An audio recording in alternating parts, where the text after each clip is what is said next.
Welcome back to another episode of Mystery Red Reads. I am your host, Mystery Red. This is my disclaimer. This beta read in Concrete is at the author's request. This video is for learning purposes. Today we're doing a beta read in Concrete, and we're looking at a memoir. We are looking at Chapter 7 for No-Ant-5039. Why do I always do that? And we call them Ant. And I will include links to my other reads in the description. There are a couple chapters that I don't have a read for. So chapter 2 I did not read for Ant, and then chapter 4 was private. So I'll include links to the chapters I did read for, but if you notice that some are missing, that is why. So we're going to dive right in here. We're on chapter 7, Mama. The summer leading up to freshman year of high school, we attended a small town street festival. Colorful tents bustled with vendors offering crafts, foods, and antiques. There was a booth full of painted wood plaques with twisted wire hangers and calligraphy inscriptions. One in particular caught my eye, reading, "Mirror, mirror on the wall, I am my mother after all." This was an ominous prophecy I wanted to prevent at all costs. I wonder if all mother-daughter relationships are so confusing. I'm usually pretty astute, but when it comes to you, nothing makes sense, and the feelings generated were a source of pain. I spent so much of my life actively hating you, but in my defense, you were entirely hateable. Where it gets messy is I took on that hurt and hatred as part of my identity. As if a natural answer to the question, "Who are you?" would be female, 5'6", and I hate my mom. I'm going to pause. So I kind of wondered where it gets messy is, I wondered if we needed a comma there. I read it fine. I followed it. I just kind of wondered when I was reading it. It's a thought that crossed my mind. I think that it might be because we had is I right beside each other. I'm thinking that maybe that kind of popped up because the combination does not usually go right beside each other, the combination of words. Almost like when we speak and all of a sudden it's maybe like redneck English or something, or, not that that's what this is, but I'm trying to give a comparison of English that doesn't, when we pair words that don't usually go together, grammatically, I guess is what I'm trying to say. Where it gets messy is I took on that hurt and hatred as part of my identity. So I wonder if, I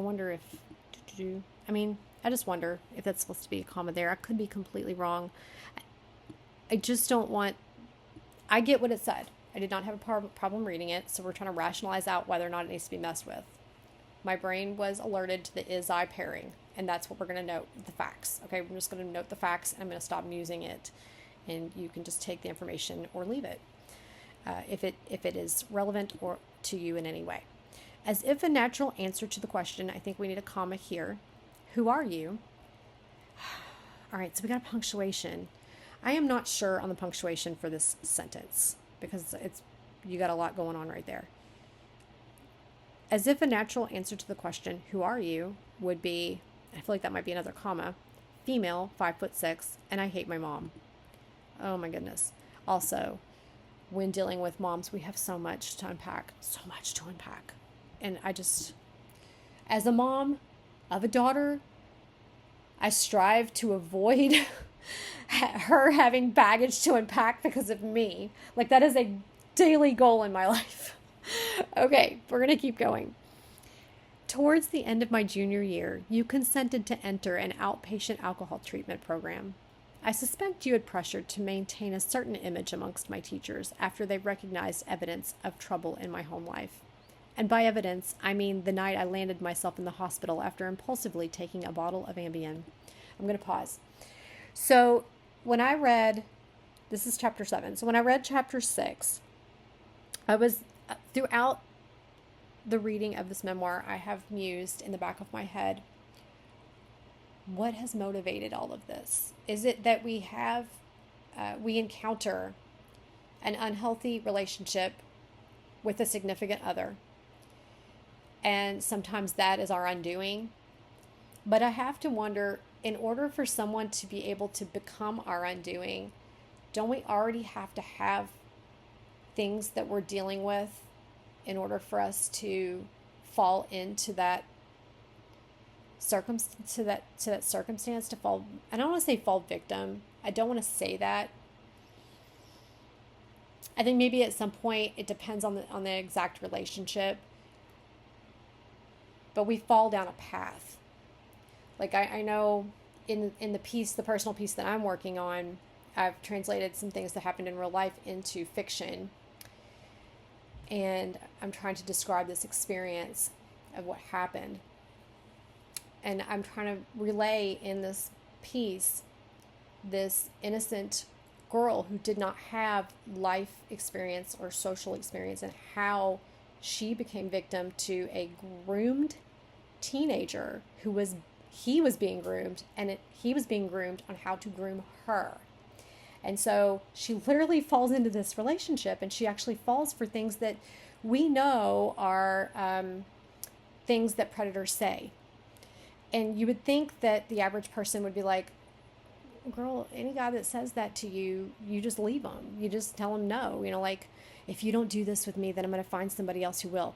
Well, anyone with confidence and who is well-grounded and who has a steady background and a healthy foundation would immediately walk away from that. But anyone who doesn't have that is the kind of person that falls victim to that. Like, oh, I don't want, instead of rationalizing, boy, bye, okay, because that's who I am today, I'd be like, boy, bye. Instead, this person is like, I don't want to be alone again. So there's the immediate motivation to follow down the path. And so I was wondering, as I've been reading this memoir, if I was going to get to the bottom of how is it that we fall down this path. And so now when we start tackling the chapter of Mama, I feel like we might get some of that, because if we understand where we came from, we understand where we're going, or how we might get to where we end up. So all of those are reader musings that I think pertain to this chapter. And so I'm going to get refocused, and we're going to continue. At some point in your treatment, your doctor invited Dad and I in for a meeting. So I wonder what your relationship is with Dad too. We rode the elevator down to the basement level of an old hospital. One side of the floor dedicated to alcohol and addiction, and the other a blood donation center. We met the chemical dependency specialist under fluorescent lights in a group room instead of a formal office. It wasn't family therapy, but educational in nature, intending to help us understand alcoholism and offer the opportunity to ask questions. I inquired if they suspected mental illness, bipolar, or something. With her history of daily drinking for these last 26 years, we could not definitively diagnose if there is an underlying mental illness, he explained. What? What? How helpful is that? How helpful is that? What do you mean? You have nothing? Oh, she's been doing this 26 years. We have no idea why. We have no idea. No, something happened to her too. See, that's just it. In order for someone to do something to us, they have had something happen to them, and it trickles down. I think maybe that's what they call generational trauma, where we just continue to cascade down unless we make the conscious decision to make change. And then we have to figure out how, and then we have to make it happen. Okay, what rattled me wasn't that your physiology was damaged by the abuse, but the duration of 26 years. It's like, I thought your alcoholism started only with my awareness of it. Those memories probably shaped around 5th and 6th grade. You were 47, and according to the math, drank excessively since you were 21, long before I was born. I'm going to pause for a second. So let's see. Oh, I think we need a space here at the end of this paragraph to this one. And I want to reflect back on the night you landed yourself in the hospital after impulsively taking a bottle of Ambien. I wonder how old you are. Let's see, junior year. Okay, your junior year. Oh my gosh. Okay. Was she your motivation for doing that? I believe yes. Yes. Okay. So what did you have a fight with her I kind of want that, but I hate to I wondered, okay, these are my reader musings. Going back to revisit this because I noted this. And then I said, okay, so you were a junior when that happened. And then, and the suspect the teachers after they recognized evidence of troubled home life, and the evidence was this. Okay, so I'm just kind of like wondering, was there a fight? What preceded you taking that action? I guess this is high level, okay? This is the ending of this incident. Thankfully, you survived. And we understand that she's an alcoholic.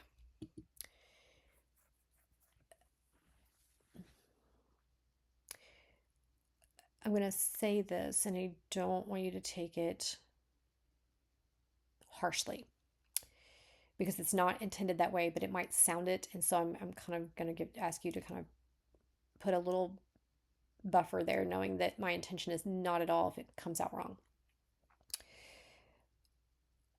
You have such a wonderful voice, and you're telling this story so well that I want it to set apart from others telling a similar story. And when we talk about alcoholism, lots and lots of people talk about it. And if you think about it, when we talk about it, we don't go into the layer beneath it, the raw, the truth, the description. Not always, unless someone prompts you to do so, which I'm doing here.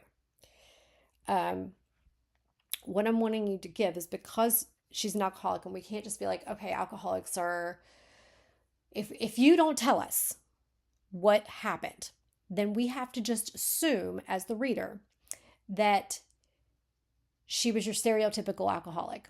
She was drunk. She might have thrown things, said terrible things. She might have, I have to just assume because you have not told me. So you had an interaction with her that brought you to this point right here.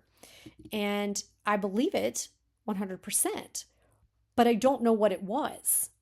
So I have to just assume you had a fight with a drunk person and it led you to this. But in order for me to completely and totally empathize with you in this moment, this is a very standout moment, okay? This is a very dangerous, potentially life-ending incident. What happened? And you have an opportunity here to tuck that in somewhere. And that's just food for thought. Okay, we're going to keep going. Let me find my spot. We talked about like a little enter space thing right here. And basically, she's been at this for a long, long time. Have to wonder, did she drink while she was pregnant with you? I'm just wondering, because you said she's been at it long before you were born. Okay, that's just a reader thought. We're going to keep going. Let's see. The girls in grade school confirmed my suspicions when they started to point out things were weird in our family. Come freshman year, you barged into my room, interrupting a sleepover in a stupor. Hands extended out to stabilize yourself in the doorframe, you stood there wobbling at your hips in a rant about Michael Jackson. With your pointer finger extended out and a familiar red flush across your cheeks, you repeated yourself, slurring, "He's a creep. Music's crap. Creep, crap, crap, music. Creep." Sitting on the floor in a gray soccer camp t-shirt, my friend hugged her legs tight. She would glance up at me periodically, wide-eyed, as if to say, please make her stop. Oh my God, the horror. See, now this is exactly what I was asking you for. Why is it flagging this? Repeat. No, I disagree with its prompting. I repeated yourself and I read it fine. I'm going to disagree with it and we're going to keep rolling. Let's see. Oh my gosh, I'm sorry. Your mom is kind of intense, she whispered after you'd finally left. This solidified my decision that our house would be off limits to company. Okay, this was a perfect example. This is a perfect example of what I'm asking for. But I want to go back to this one because that one stood out. And I do not change my recommendation there. But this is a great example of what I was asking for. Okay, we're going to keep going. Welcome to the freak show, I mumbled quietly. And it was. It was a freak show. The name-calling, nitpicking, oversharing, paralyzing fears, and corrosive jealousy. You endearingly called my dad, morph in any situation around to make it about you, and unleash a rash of envy if anyone were to give me their attention. I can see the origin of things that drive me so clearly now. Nothing was good enough, and so I tried to be perfect. Oh my gosh, we have so much in common. You turned me away, shooing me, terrified, back to my own bed during the thunderstorm, and so I craved to be nurtured. Second, I'm right here with you. You told me you wished I had never been born. You wished you weren't a mom. You didn't know what you were signing up for, and you didn't want me. I did not hear those things. I could not relate to that. But I'm very caught up in this. I'm sorry. And so I wanted someone to want me. I wasn't too picky. So there it goes. See how I said in the beginning, when I rationalized how we spiral down a path, everything I thought we were going to get out of that I had been wondering up to this point, I'm getting here in this chapter where we figure out where our fall begins. And sadly, it begins before we even encounter the danger. Yeah. So everything I was musing in the beginning is here. It would be unreasonable for me to blame you exclusively for my string of bad relationships, but it is fair to say I was eager to escape our home environment. I wanted more than anything to be loved and to lavish the love inside of me on someone else. A codependent through and through. I once took an attachment style quiz, and it's no surprise that I'm a pleaser. The child eager to be good to avoid troubling a reactive parent. I met my anatomy lab partner before dropping out of community college when I was 18. Charmed by his southern accent, I married him shortly after. Needless to say, it didn't last long. How ironic that you were both alcoholics. Determined I was never going to turn out like you and I would never be a drunk. Hang on. This seems incomplete. If you said I was determined, I was never going to turn out like you. I would never be a drunk. Something needs to be rephrased there because it almost reads incomplete when I read it the way it is, even though I know what it's saying. I'm going to try it again. Determined, I was never going to turn out like you, and I would never be a drunk. So, I get what you're saying. It might be fine. I'm thinking it's reading like the determined is out of its place, and I get that you're trying not to start a sentence with I and to keep your prose tight. Oh, I don't know.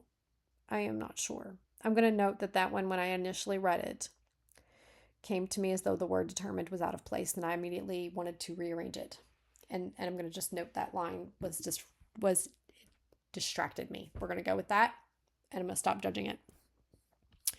For years, I kept my distance from alcohol. It wasn't until my late 20s that I started drinking regularly and having consequences.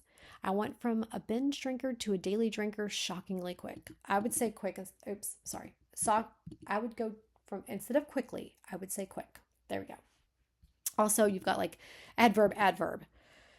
You can almost say super quick or shockingly quick.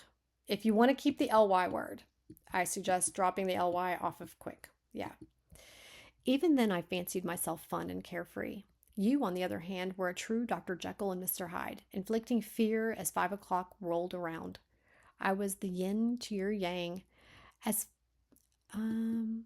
funny as you were nasty, until I wasn't. Following my divorce, I had moved back home, dating, drinking, and living under your roof. If I ran out of alcohol, I would resort to drinking out of your Jim Beam. I think it's Beam. Yep, there you go. Bottle that had permanent residence in the door of the fridge. I don't remember what we were fighting about. I think we might need a comma here. But one night, our yelling escalated.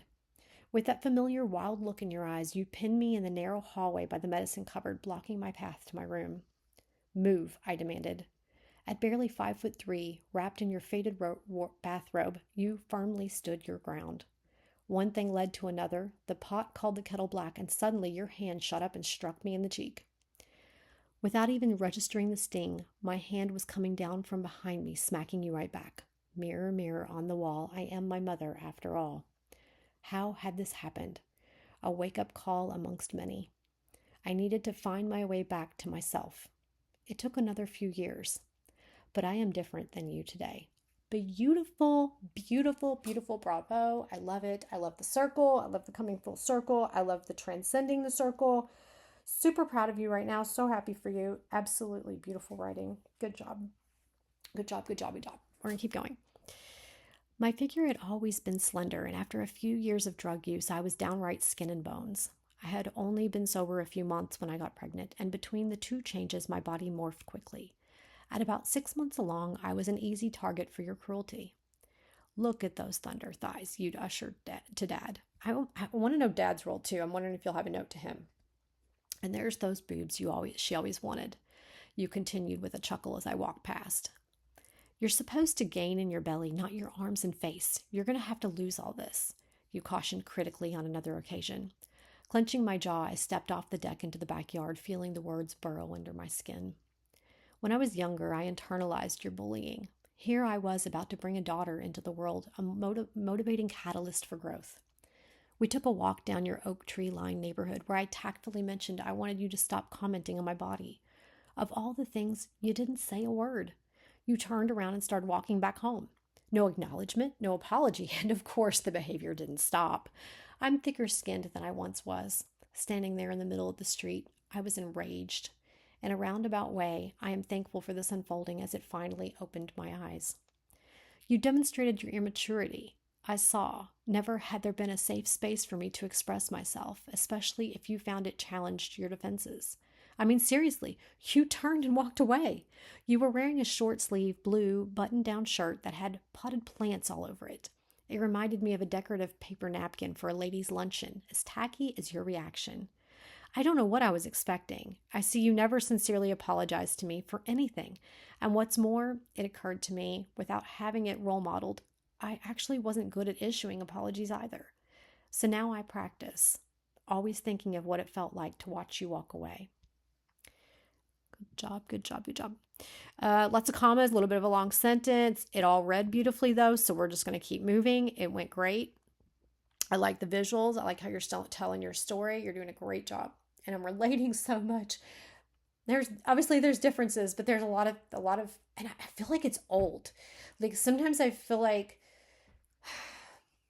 I said, okay, so we know what our parents did to us, and we don't even know that they necessarily meant to.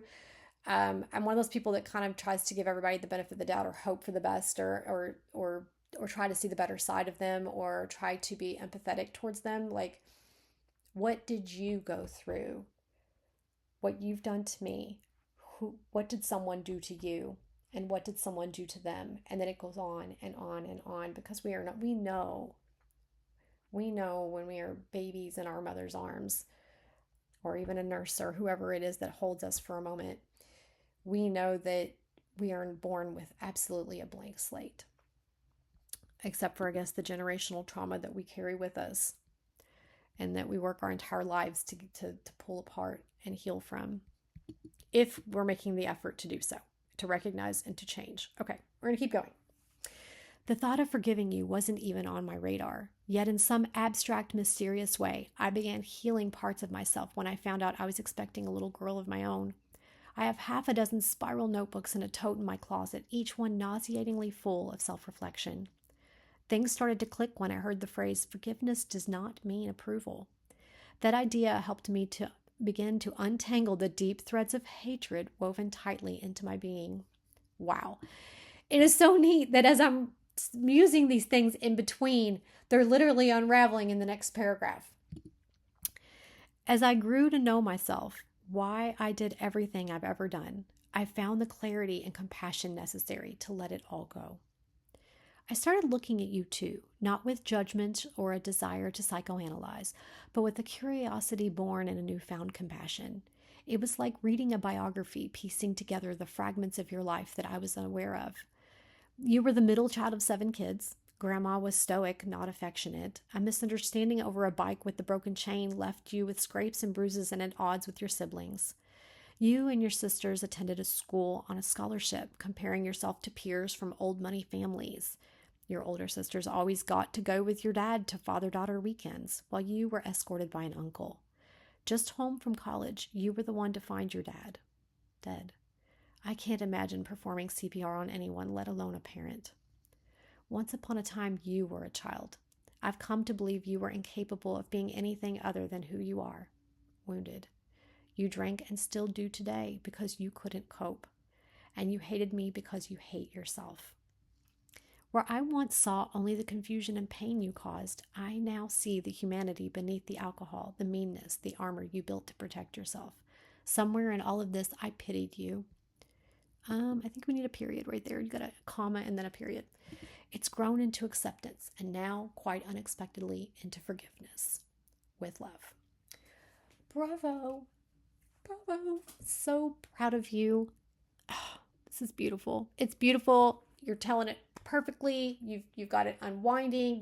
You've hit all the points that I'm used in between. As I continued reading, it was all there. Good job. Oh my gosh. I'm so excited for you right now. This is very, very well done. Very well done. And once again, I've got feels. And I can completely relate. You're very super relatable. So you're hitting all the boxes for me. Oh my gosh. Okay. Well, that is it for chapter 7. And here it's reading beautifully. I have very few suggestions, lots of musings. I don't think I can't. I hit it all as I went, and then you delivered everything as we continued. So either we're a good team or this is just going really well, or both. But congratulations on another good chapter. And guys, I will see you next time on Mystery Red Reads.